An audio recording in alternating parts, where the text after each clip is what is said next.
qu'aucune pandémie ne ressemble à une autre et qu'il faut se méfier des leçons du passé et des fameux retours d'expérience dont nous sommes si friands.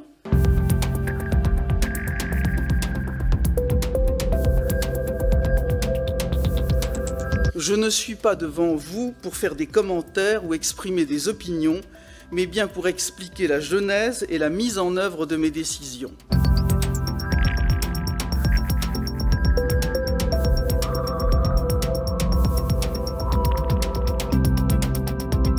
Les plans de lutte imaginés à froid sont des brodequins d'acier qui contraignent la décision politique.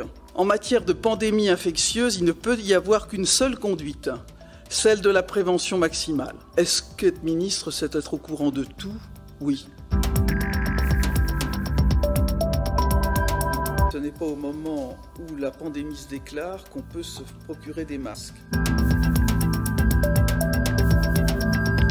Un ministre doit y porter attention et doit s'assurer aussi du suivi. Surtout que depuis la loi de 2007, c'est au ministre ou à son représentant de s'assurer justement que le nombre de masques sera suffisant. À H1N1, on n'a jamais manqué de masques. Qui décide en démocratie? Qui décide?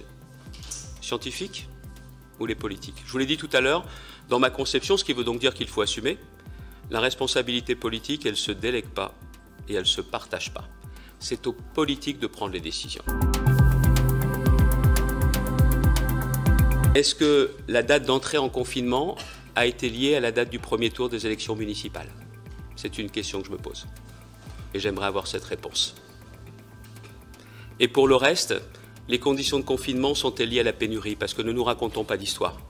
Beaucoup des doctrines que nous avons eues, que nous avons entendues, que nous avons reçues, sont liées à la pénurie. Que ce soit les tests comme les masques.